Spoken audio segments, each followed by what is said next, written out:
Welcome to the Travel Squad podcast, where adventure meets inspiration. We're your hosts. I'm Brittany. I'm Kim. And I'm Jamal. Together we explore international destinations, hike epic national parks, and share unforgettable travel experiences with you, one passport stamp at a time. Our mission is to inspire you to travel by showing you how you can make it work no matter your budget, schedule, or experience level. We bring you along so that you can laugh, get excited, and start planning your own trip. So grab your ticket and your passport. And don't forget your travel insurance. And get ready to embark on a new adventure with us around the globe. Konnichiwa, fellow travelers. Konnichiwa. Konnichiwa. Welcome to this week's episode of the Travel Squad podcast. Today, we're taking you to Kyoto, a classical city in Japan. We love Kyoto so much, and we spent several days exploring Kyoto and the surrounding areas. I really love that Japan has such a great public transportation system because we used it so much for inside and outside of the city of Kyoto. We visited Kyoto several years back when we went on our adventures around Japan.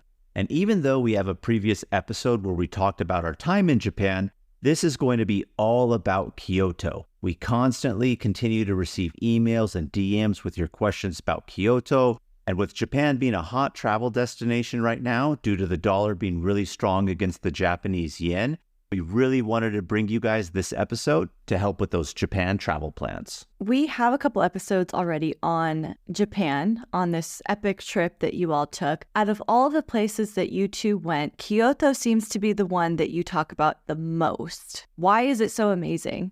Well, Kyoto is simply amazing because it's one of the few places and large cities in Japan that you can go to that doesn't feel like a mega metropolis. There really are no skyscrapers there. I mean, there's one tall building, and I'll get to that in a little bit of a second here to describe what it is. But for the most part, everything in Kyoto is not a high rise. It's classical. It's filled with shrines and temples, and you really get that historic Japanese architecture that you would equate with Japan here in Kyoto. And the reason for that, as a matter of fact, real quick little history lesson for everybody here, is it's the only, or if not the only, one of very few major cities in Japan that was saved from bombing during World War II. Oh. Yeah. And so it has a lot of its classic architectural buildings still in existence because they didn't really bomb it. And even though they didn't bomb it during the original campaign, this was on the docket as a potential for the dropping of the nuclear bomb. But at the time, the U.S. Secretary of War, which that was the name of the position, now it's called Secretary of Defense, Henry Stimson, he persuaded President Truman to take Kyoto off the list. Now, there's a rumor out there that he had his honeymoon in Kyoto, fell in love with it. That's why he didn't want it to be bombed. That's not actually true. He's been to Kyoto and liked it, but he wasn't on his honeymoon. But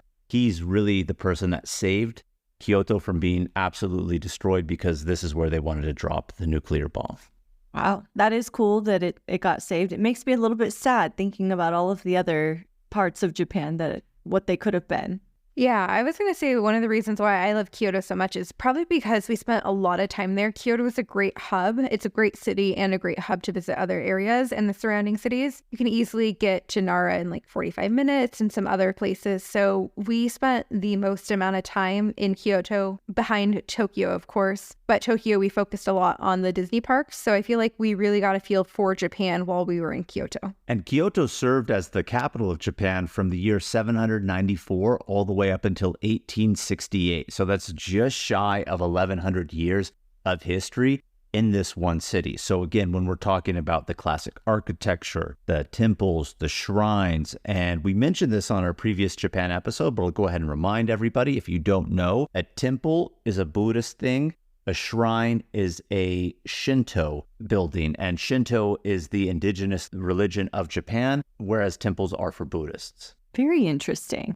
And I know this is not a metropolis city, or at least it doesn't feel like it. There's no skyscrapers there, but there's still a lot of people there, right? 1.4 million people. So again, that's where it gets the uniqueness. It's a very large city. And when you think of Japan, you think of these large metropolises such as like Tokyo, Osaka, skyscrapers, big shining neon lights, signs, etc. None of that really to be found in Kyoto. And I kind of alluded to this earlier. I feel like this is a good time to get to it. I mentioned that there was no skyscrapers. Well, that's not true. There's actually one.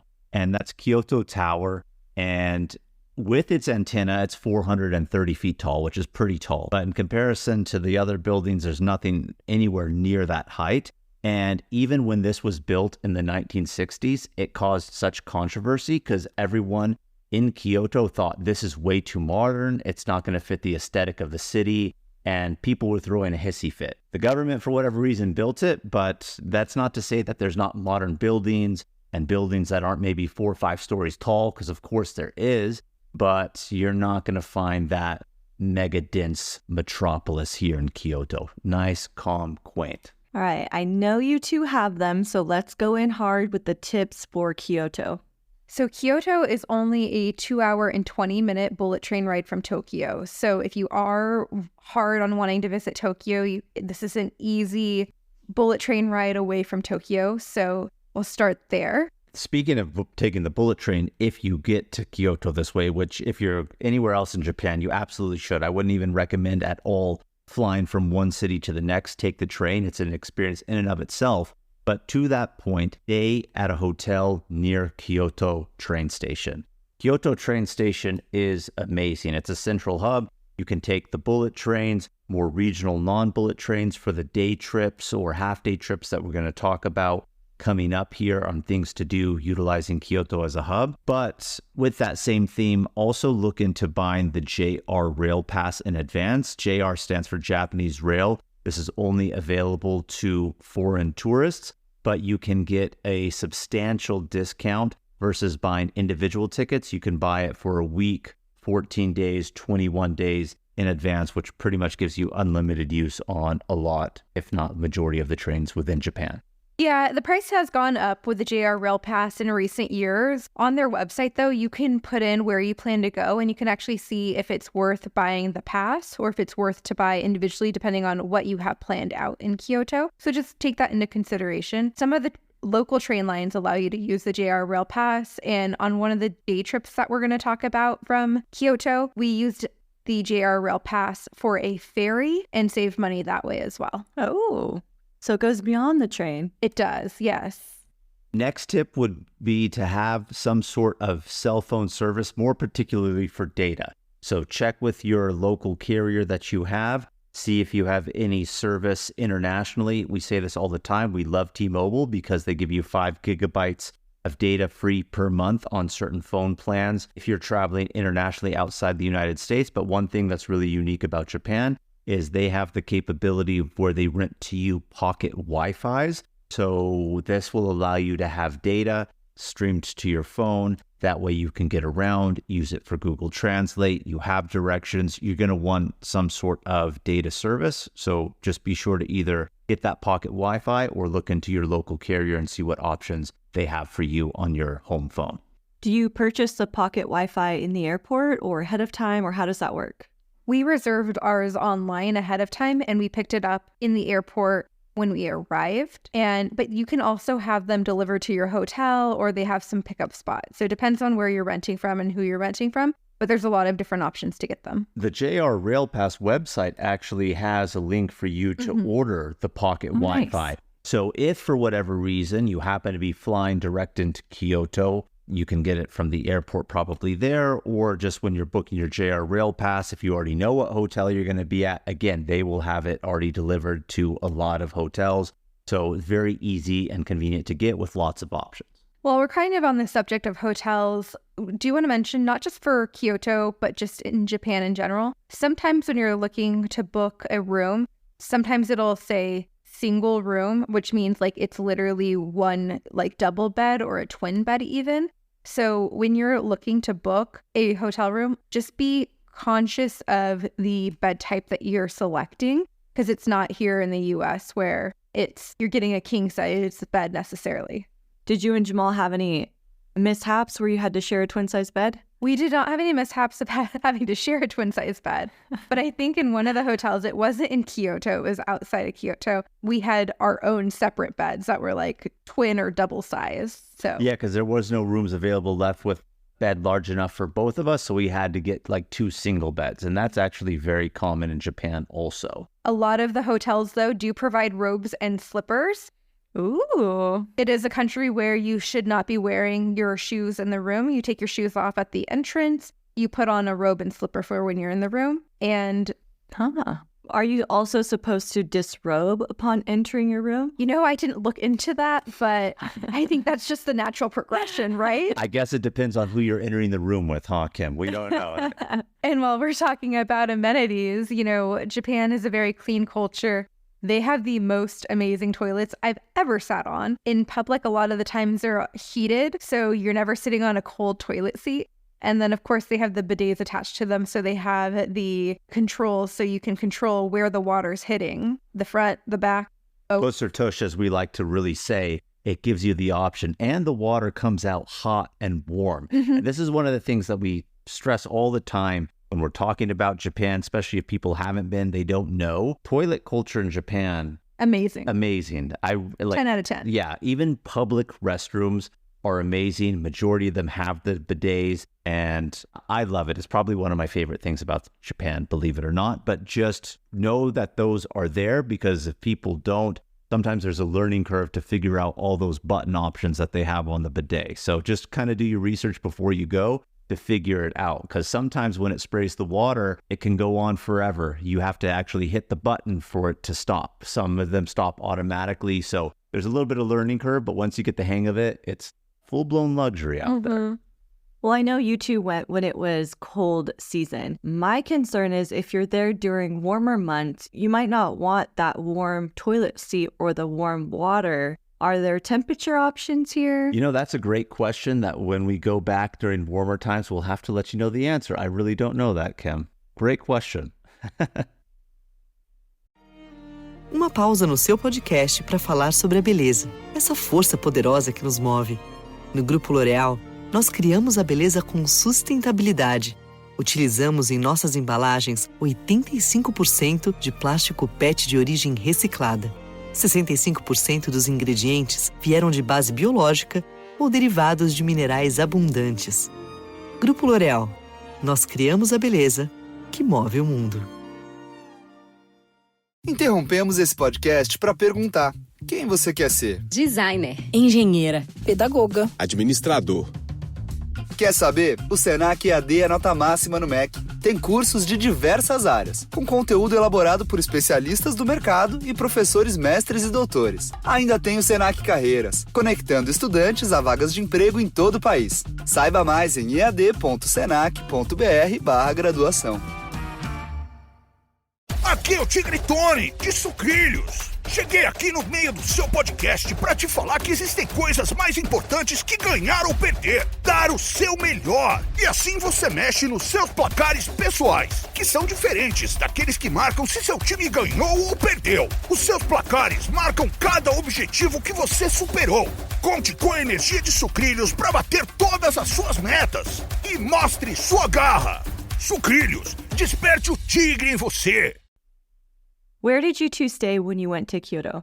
So, like Jamal had mentioned in the tips, we wanted to stay by Kyoto Station. And I just want to mention, Kyoto Station is a vibe. It's like a mall, train station, hotel, all in one building. Hakusan? I'm sure there is. There might as well be one. I wouldn't doubt it. I mean, everything that you can imagine is at the train station. And it's not even just in Kyoto. All over Japan, the train stations, I mean, they are a main transportation hub. There's always lots of amenities, things to do, restaurants, like Brittany had mentioned. But we really felt when we were in Kyoto, Kyoto Station was the nicest and kind of had a lot more things than we saw even when we were in Tokyo. For me, train stations are hectic. They're crazy. I don't like them. They're hard to understand. There's too much going on. Thinking back to the one in London, I try to avoid them at all costs. Is it more orderly? Because I know you've said the subway lines are very orderly in Japan.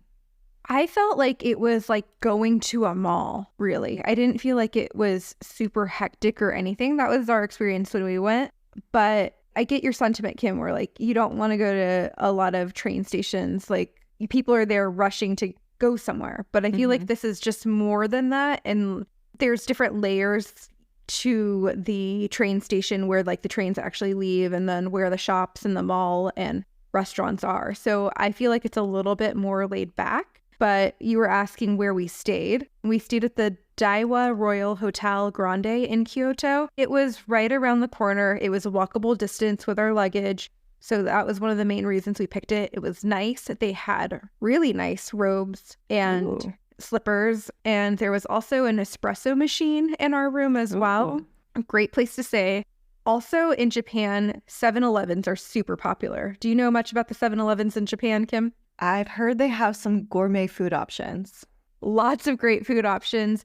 They have cold drinks. They even have hot drinks there, and not the ones where we're thinking like come out of machine that are like hot, like if you go into a gas station and get a hot drink. No, they have like, think of a refrigerator, but instead of a refrigerator, it's a heater for drinks. So you can go in and grab like a can or a bottle and it's warmed. Hot coffee, hot tea, anything like that. So it has snacks, quick bites, sandwiches, sushi, ramen packets, everything at 7-Eleven. So we wanted a place that was near a 7-Eleven and near the train station, and this fit the bill.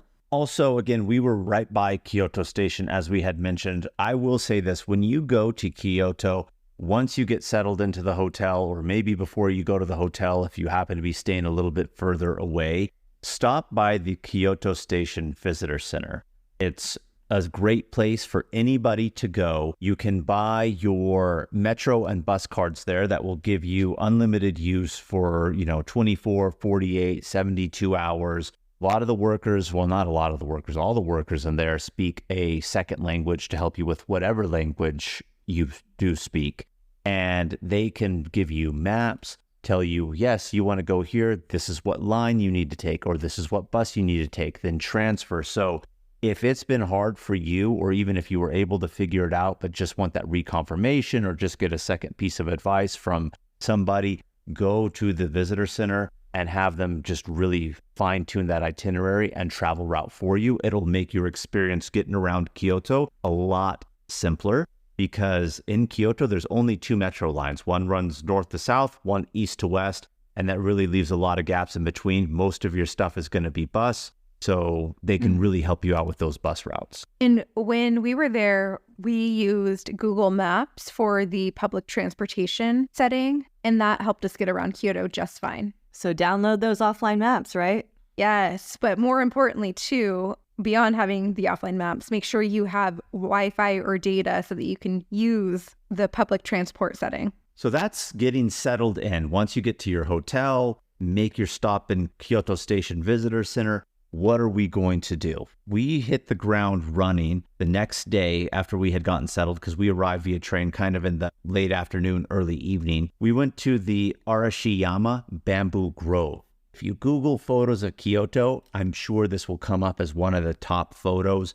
And they are famous for their bamboo groves that grow 50 to 7,500 feet tall bamboo shoots. Yeah, definitely one of those Instagrammable places. I think it's worth it if you want the picture. It's not the most amazing place, though, I will say that. But the farther in that you go, of course, the less people you'll see, so you'll get better shots with no one in them. But honestly, we didn't budget a lot of time for it, and we just wanted to stop here real quick before we went to the Arashiyama Monkey Park. This is something we were really excited about. It's only a half mile from the bamboo forest. You do have to do a 20 to 30 minute steep hike up a mountain. But once you get to the top, you can feed the monkeys, which are the Japanese macaque. You can feed them bananas and nuts that they have that you can buy. And at the top, you get a really beautiful view of Kyoto as well. And I just want to say, I know we're already on the Arashiyama Monkey Park. I want to just back up a little bit to the bamboo grove and say one thing about it. We highly recommend going first thing in the morning because 1, less people will be there. But 2, this is the furthest thing from city center, probably where you're going to be leaving from. So everything that you do later in the day, you're working your way back into city center and your hotel. So this is on the outskirts and we are now working in. But like you had mentioned, Brittany, the monkey park is only that half-mile walk away.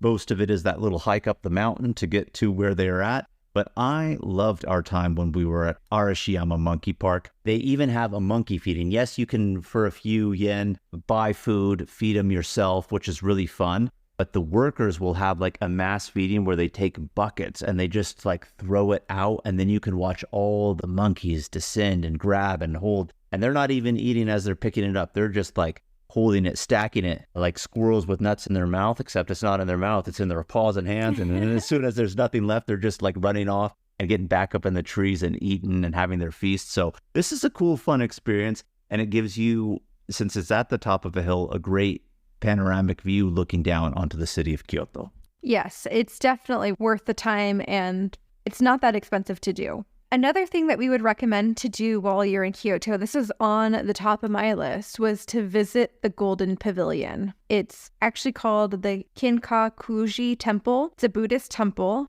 and it's also a UNESCO World Heritage Site. And this temple's really beautiful and pretty. Again, Brittany mentioned it's this golden temple, and it's sitting on the middle of a lake. So you can't even really get to the temple. You're just looking at it isolated on the lake, and it's the one-way walking path all the way around, so you can get a view of it from every angle. And it's just surrounded by this beautiful greenery, and then you have the lake. It was built all the way back in the year 1397. But in the 1950s, unfortunately, a young 22-year-old monk started a fire, burnt a little bit of it down. And so they have rebuilt it. So the full thing is not the original, but it's still, again, a UNESCO World Heritage Site, and also has a claim to fame because it houses some of Buddha's relics. And if you aren't familiar with that is, it means it's ashes. When the original Buddha had passed away, he was cremated, his ashes spread amongst a lot of places. And this temple here is said to house some of Buddha's relics. And because it is a one-way path, make sure you're taking time getting the pictures that you want, the different viewpoints, because once you continue on, you can't turn back around. It's a one-way circle. So make sure you're getting all of the pics you need as the opportunity presents itself. This is a good time to mention that we do have a full 2-week itinerary for Japan available on our website, travelsquadpodcast.com. You can find that itinerary and all of the other ones. But if you're going to Kyoto, I'd highly recommend downloading it. It gives the full day-to-day, morning, afternoon, and night plan for what to do, where to go, bus routes to take, prices, everything, even restaurant recommendations. Yeah, the Japan itinerary has been our #1 seller. And again, like I had alluded to earlier in here, we constantly get DMs with questions asking about our time in Japan, other recommendations. So we saw it fitting to, again, do this episode because lots of people are asking about Kyoto, but that itinerary is going to be a great resource for you. Yeah, another one of my favorite things about Kyoto is the food. And Kyoto has a really amazing market. It's called the Nishiki market. And they have over 100 shops that spans 5 blocks. It's Kyoto's premier market. There's fresh seafood vendors, produce, shops selling cutlery and cookware. It dates back to several centuries. Oh. Shop owners have been running them for generations and generations within their family. Okay, but big question for you. It's centuries old. How clean is it? Okay, Kim, this is a great question because we got sick at a market previously in another country. We ate a lot here and none of us got sick. If Japan is one thing other than amazing, it's clean. And you need not worry about it. Yes, it's centuries old, but the buildings and the stands are really nice, well maintained. Mm-hmm. It's actually a covered market also. So they have like built up awnings that cover the buildings that the stalls and shops are sitting in front of. Very, very clean. And it's not like the market that we were in the other country. We won't allude to it. Just go listen to any of our episodes. You'll figure it out of which one we're talking about right here. But the Nishiki market might be one of my favorite things that we did when we were in all of Japan, not even just in Kyoto. This was my favorite market. The food here was so good. We got a lot of souvenirs. So you can really come and just decide to eat here. And you really need to bring cash. One thing that we didn't mention in the tips, but is very true, is Japan is a cash-based society, especially in the markets. So come cash in hand, because most of these vendors that are at least selling the food aren't going to be taking credit card. There's a lot of samples that you can have while you walk around the market, so definitely sample it up. One of the things that I got was an octopus pop, which was like a baby octopus that was like, I don't know, almost like candied, but there was a quail egg that was hard-boiled on the inside. Very unique. I know, Kim, you're probably like, what the hell? But I had to try it. It was good. And there was also, like, on a side street, there was a vending machine that was selling peach flavored beer. And I have not forgotten about it. I still think about that peach flavored beer to this day. Was that good, huh? It was. It's so good. I'm not a big fruit flavored beer fan, but I remember taking a sip and thinking, my goodness, that is delicious. And another thing that Japan's really well known for is vending machine culture. And yeah, don't not look into the vending machines either here when you're at the market, because you'll find a lot of hidden gems and unique things that are really, really good. One of the most popular things to do in Kyoto also is walk the streets of Gion, which is the Geisha district. If Japan's known for a lot of things, Geisha is one of them. And Kyoto is home to the geishas. Do you see geishas freely walking the streets in this area? We didn't see any freely walking the street. We did see some people dressed like geishas, but they were obviously tourists. But I would love to actually do a traditional tea house and have that geisha experience. I do remember looking into an experience like that when I was considering joining you on this trip. And I do recall you, Brittany, turning it down. I know. And we're actually going to be going to Japan very briefly while we're in that part of the world. And Kasha, who is going with us, made it a point that we are going to a tea ceremony. Oh, so when Kasha wants it, Kasha gets it, but not Kim. Okay, I see what's going on here. No. We've done one too many regular high tea ceremonies with you, Kim, so this one was kind of like nixed from. I don't think it was that I didn't want to go to the tea ceremony. You wanted to dress up like a geisha, and I did not want to dress up like a geisha. Well, how do you do a traditional tea ceremony at a geisha house without dressing up and doing the whole 9 yards? You allow the geisha to fulfill that portion, and you just be the guest. No. I'm going to talk to Kasha. Well, we'll see how that one plays out. But nevertheless, this is a very popular district to go to. To your question that you asked earlier when we were talking about the geisha district here in Gion, and if we saw any walking around, we did not, but some do. And very recently, I saw a video circulating here on social media of a foreign tourist in Kyoto getting in front of a geisha, like a real geisha that was walking the streets trying to take a photo. You can tell she clearly didn't want to have a photo to be taken, politely kind of turned away, continued walking, tried to cover her face best she could with her fan, the little thing she had. And this lady kept following her and get in front and trying to take photos. And this lady is getting ragged on social media, and rightfully so. So just be respectful when you're there. This is something that's part of their tradition. And yes, you can take, photos, but it's not something to be gawked at and get in front of their face. So just don't do that, and don't be like that boomer lady that was taking those photos that was getting blasted on social media. Yeah, it's actually gotten so bad recently that this area is actually starting to ban tourists from entering some of the private streets because the tourist problem is so bad. So there's been a lot of tourists misbehaving. So hopefully you can still explore this area a little bit, but just be sure to be polite and respectful of this area. So another thing that we did in Kyoto, which is a must-do, is to go to the Fushimi Inari-taisha, the shrine. If you saw an Instagram photo of it or a Google photo of it, you'll know it because it is the shrine that has like 10,000 of the torii gates all lined up. So you just see torii gate out of torii gate.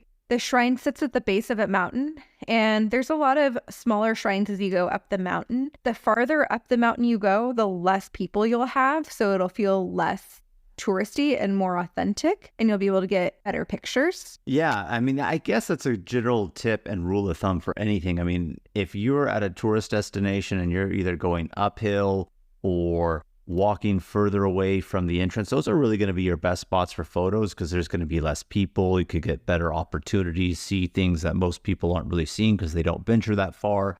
But the torii gates that Brittany had mentioned, if you're unfamiliar with what those are the very famous like Japanese gates that almost look like the mathematical symbol of pi, right? That's what they look like. And there's literally 10,000 of them at this shrine, all lined up, and you're just walking under a torii gate after torii gate with its bright, vibrant orange color. It's just so beautiful and unique. Yeah, it is a one-way path, and so there are turnaround points, so you don't have to go all the way up the mountain. But just make sure you're looking at the map because if you pass a turnaround point, you could be going to the top potentially, and you may not want to go all the way to the top. I hear takes a few hours to get up there. We didn't go all of the way because we kind of did this at the end of the day, but we had plenty of opportunities to really enjoy these torii gates, and the way down is just as beautiful as the way up.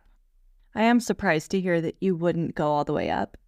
It was after a really long day. I think we had taken a ferry earlier in the day, so it was kind of a time constraint as well. But nevertheless, it was still a great time. It's a must-do stop, and I believe it's free. So must-do stop. You have to go there. Great pictures you're going to get. I've seen the pictures, but you can't get it all in one shot. So I didn't know that they were hundreds of gates. Not even hundreds, thousands, Kim. Thousands. Oh, wow. 10,000. That's amazing. And the pictures do look beautiful. Tell them about the perfect photo to get if you're with a group of people. Oh, that's funny, Kim.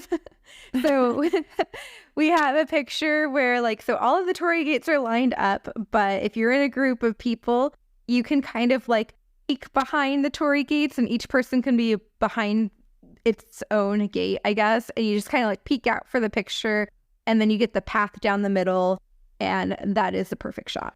And it's also hard to articulate what it is that this looks like when there's literally hundreds lined up in a row, thousands collectively. So just Google Fushimi Inari so you can see what we're talking about and just grasp the idea and concept that we're trying to relay. I mean, it's absolutely breathtaking and beautiful. It's surrounded by nature, so you have tall trees and bamboo growing all around you. So it's this real serene, unique place that is just absolutely a must-do when you're in Kyoto. Those were the main highlights that we saw in Kyoto, but there's a lot of different things that Kyoto offers. There's plenty of temples, the Imperial Palace and gardens, and then Kyoto has another garden that is called the Saiho-ji garden, and it's specifically known as a moss garden and moss temple. It's supposed to be really beautiful. Unfortunately, we didn't get to visit that, but if you're in the area, definitely check those things off. When we go back to Kyoto, we're definitely visiting them. Disclaimer, if we have mispronounced anything in this episode, don't email us about it. And second, question for you two before we go on to some of the other stuff you did using Kyoto as a hub. If you were only doing Kyoto and you weren't doing any day trips or any other nearby destinations, is 1 day enough? 1.5, 2 days? What would you say? I would honestly say 2 days is what you would need if you're not going on any day trips, because you don't want everything to be too rushed. There's lots of good food. You will want to go back to the market a second time, try different things that you couldn't eat the first time because you got so full. And Kyoto is a place where you want to take your time because everybody else is really taking their time and at leisure. And that's just the aesthetic and pace of the city. Did you know, Kim, that in Japan in general, you are not, it's looked down upon if you eat while you're walking? I think I have heard that before, and I do think it's maybe universal, although not quite as practiced here in the US. I mean, if I saw someone eating and walking, I'd be like, all right, where are you going? Where do you have to be? But yeah, there, if you're getting a bite to eat, you are sitting down to get a bite to eat, or you're staying in that restaurant to eat it. You're not going on the streets to drink coffee or... Oh, so it's that extreme. You wouldn't even go outside and sit on a bench and eat it? We didn't see anyone really doing that. But I think you can. It's just you're not supposed to eat and walk or eat on the metro or do all this type of stuff. You're really supposed to enjoy your meal. So if you get something from a food cart and find a bench and sit, I mean, that's totally A-okay.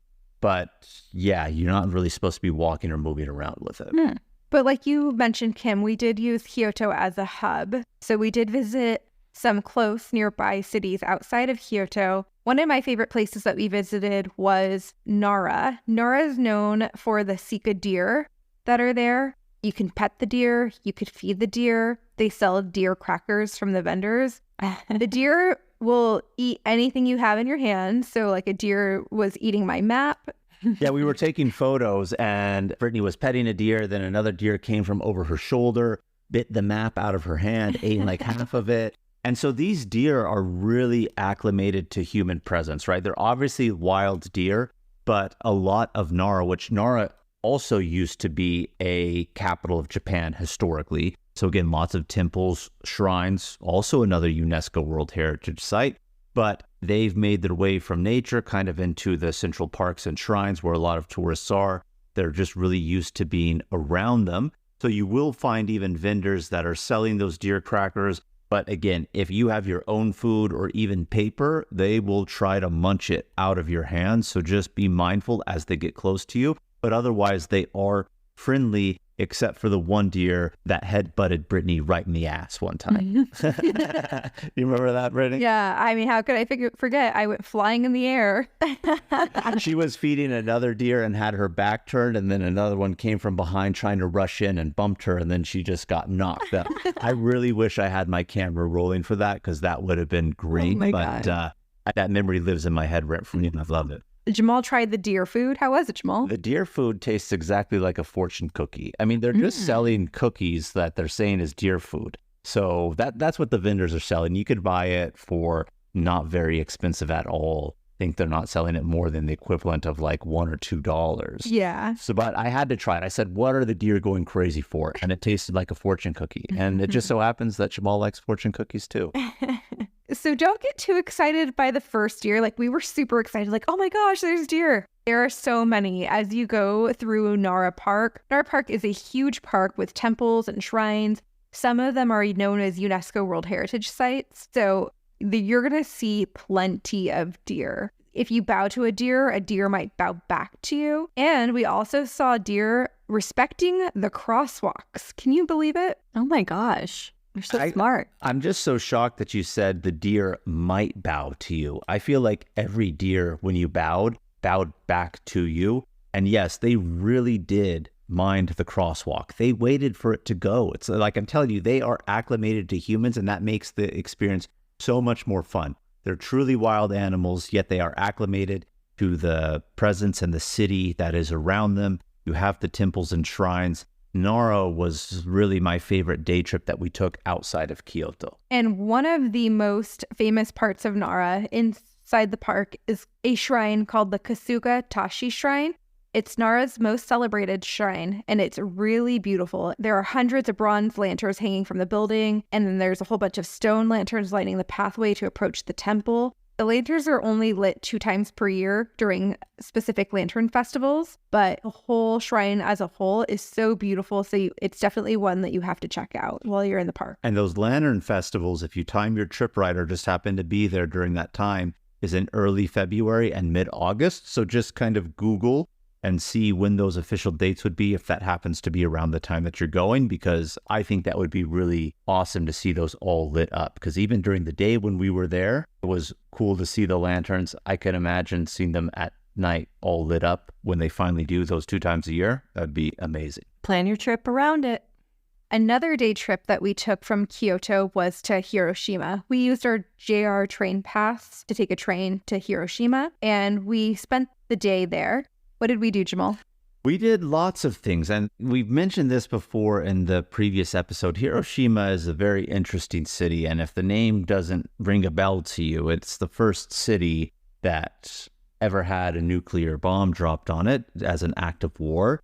And again, we alluded earlier that it was supposed to be Kyoto, but it was changed here to Hiroshima. And why did they pick Hiroshima back then? Was it a really big hub? I mean, it was a big city. In terms of the actual answer of what the significance and importance to choose Hiroshima, I'm not too sure. I really don't remember. But the first thing that we did, because we did take the train, it was a little bit later in the day, we wanted to get food. And again, we'll touch upon, what I just talked about a little bit later here. But we went to go try and have okonomiyaki at this one place called Okonomimura, which has 24 different restaurants featuring their own styles of the okonomiyaki. And okonomiyaki is a famous dish known in the specific region here of Hiroshima, and it's basically a savory pancake that's cooked on a flat grill. It usually includes eggs, cabbage, bean sprouts, green onions, sauces, and meats, all kind of put together, and you eat it teppanyaki style, because again, it's on the flat grill, so they cook it in front of you, serve it. And it's a unique experience. This is a famous cuisine local to the area. And when we were here, we really wanted to try it. And we went to a place that has 24 different stands. So you can look all around, see what everybody else is cooking, see which pancake looks the best, and make your choice from there. We also went to the Hiroshima Peace Park. This was dedicated to the victims of the nuclear attacks that Jamal had mentioned. And you can see where the A-dome is. So when the atomic bomb dropped, what was directly under it was slightly preserved. It wasn't completely destroyed because as the bomb dropped and exploded, it went outwards. So what was directly underneath wasn't fully demolished. Because it was detonated in the air. The bomb was not detonated on the ground. So this building was below the blast, so it didn't really get the brunt end of the destruction. It was a really humbling spot. You can see, obviously, the damage from the atomic bomb, and this park is dedicated, obviously, towards peace, but it's a place where, like, you know, if you go to, what's the World Trade Center. Yeah, the World Trade Center, something to that effect, where you're not taking selfies and like really like promoting that. You're just kind of living in that moment and kind of just experiencing and reading about the history and like almost like relearning it. So it's really humbling to be there. And again, we're talking about the destruction of the city and how this is the one building that was really preserved from it. So it stands as the centerpiece of the memorial park. But Hiroshima is a thriving city. I mean, the radiation is gone. Weapons and bombs back then didn't have as high as radiation as they would now because they're not as powerful. So it's safe to be there in that sense of things. The city is well built. It's a metropolis, vibrant, has its own culture to it just as well. But of course, the Hiroshima Peace Park is the most iconic thing that people go to see when visiting the city. You can also stop by the Hiroshima Castle. It was built in the 1590s. It was destroyed from bombing, but replicated. And it's now a museum, and it serves of Hiroshima's history before World War II. So very classical castle. Definitely visit while you're there. And then from Hiroshima, we used our JR Rail Pass again to take a ferry to Miyajima Island to visit the floating shrine, which is known in Japanese, and again, Kim, thank you for saying it. You know, if we're butchering it, forgive our apologies. Japanese is a very tough language. Itsukushima Shrine. And I guarantee you, if you have seen a photo of this, it's that one torii gate that just sits in the water. And as the tide comes in, the water rises, and then it's as if it's floating. When the tide recedes, then it's actually on land. We happened to be there as the tide was changing, and we were able to see it both ways, which I thought was a really unique perspective. And this is also a really cool spot where the deer are also acclimated to human presence, lots of them on the island, but not as cool and friendly as they are in Nara, but you could still catch a lot of deer out here. Again, this is a UNESCO World Heritage Site. This shrine is specifically a bucket list item for many Japanese people. So if you have the opportunity to go, highly recommend it. There's a lot of shops, restaurants on the islands. You can spend just a few hours here. My only tip for you would be make sure you look at what time the ferries come and go, because there's like a last ferry of the day. You do not want to miss that unless you would like to stay on the island. And Jamal had said we took the ferry from Hiroshima to Miyajima Island. We actually took a JR train first, then we took the ferry to get there. So it's not super close, but you can do it all in the same day and really get the most out of using Kyoto as a hub. And just a little bit more about the shrine. This shrine was built in the year 593. So again, really, really old, almost 1,500 years old, although it wasn't built up to what it was and is now until the year 1168 by warlords who were ruling the region at that time, then built up the shrine to be what it is today and known for, but dates all the way back to the year 593. Wow, that is old.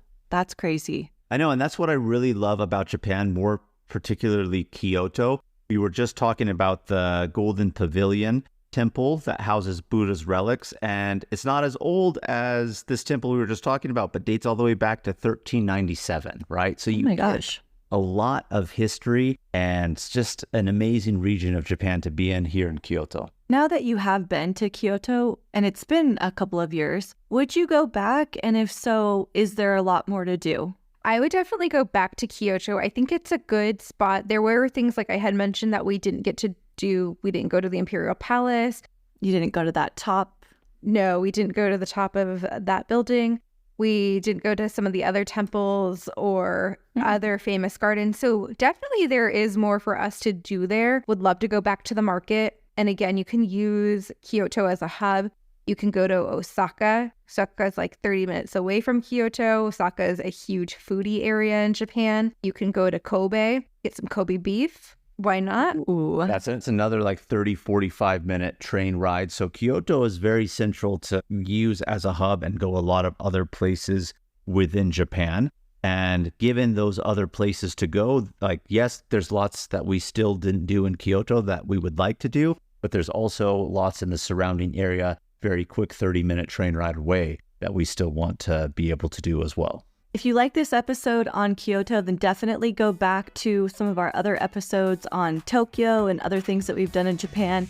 Go download that Japan itinerary from our website, like we said. And thank you, Squatties, for tuning in to our episode this week. Keep the adventures going with us on all the socials at Travel Squad Podcast. If you found the information in this episode to be useful, or if you thought we were just plain funny, please be sure to share it with a friend that would enjoy it too. And as always, please subscribe, rate and review our podcast, and tune in every Travel Tuesday for new episodes. Stay tuned for next week's episode. We have some more amazing adventures and tips in store for you. Bye, Squad. Buddies.